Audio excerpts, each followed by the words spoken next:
গেল। আমরা তাদেরকে ওখানে পাঠালাম। এই বাসির খান মুসার পিছনে 6.5 কোটি টাকার মতো খরচ হয়ে গেল। তার চিকিৎসা, তার খাওয়া দাওয়া, তার যে সাপোর্ট, এগুলোর পিছনে। আরেকজন হাসান তার পিছনে চলে গেল বলে 3.5 কোটি টাকা। আমরা জাস্ট জিনিসটা বোঝার জন্য যে আমরা কোনো জায়গায় কোনো টাকা পয়সা খরচ করতে আমরা কার্পণ্য, যখন যেখানে যে টাকা চেয়েছে যে চিকিৎসার জন্য, কিন্তু প্রত্যেকটা জিনিসটা হয়েছে ব্যাংক থেকে ব্যাংকে, কোনো ব্যক্তির হাত দিয়ে টাকাগুলো খরচ হয়নি। তো কাজে এখানে আমাদের একটা নিরাপত্তা ছিল যে আমরা যা করেছি ব্যাংকের মাধ্যমে করেছি এবং এমবিসির থ্রুতে আমরা করেছি। এখন এই যে চিকিৎসা, দীর্ঘস্থায়ী একটা চিকিৎসা চলছে, 9 তারিখ থেকে শুরু করে আজকে এপ্রিলের 13 তারিখে 7 মাস ধরে চিকিৎসা চলছে। আমরা এই পর্যন্ত 40 জনকে পাঠিয়েছি। 40 জনের মধ্যে 26 জন গেছে ব্যাংককে, 13 জন গেছে সিঙ্গাপুরে, একজন গেছে রাশিয়ায়। রাশিয়ায় যাকে পাঠালাম তার কথাটা একটু বলি।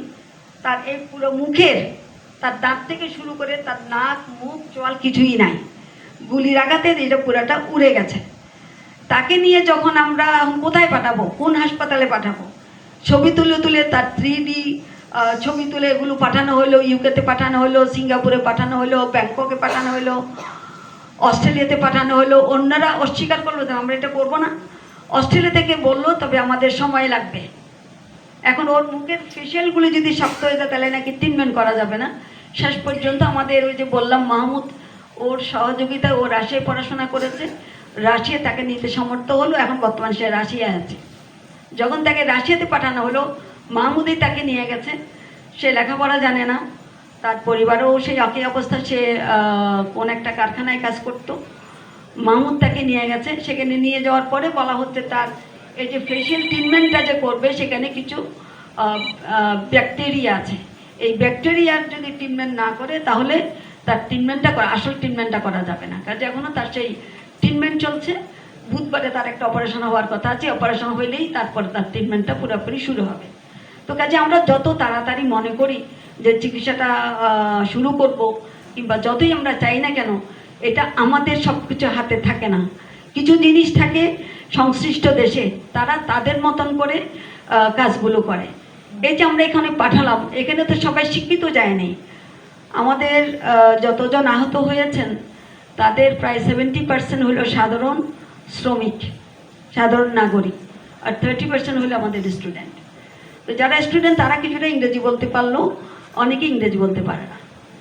তখন আমাদের দরকার হলো দোভাষী দিতে হবে। তখন আমরা সিঙ্গাপুরে আবার দোভাষী ঠিক করলাম। তাকে প্রতিদিন $50 করে আমাদের দিতে হলো।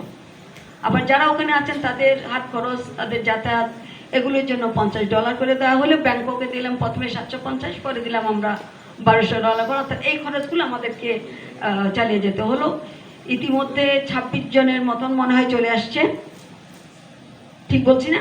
26 জন চলে আসছে, বাকিরা এখনো ব্যাংকক আর সিঙ্গাপুরে রয়ে গেছে, তার ট্রিটমেন্ট চলছে।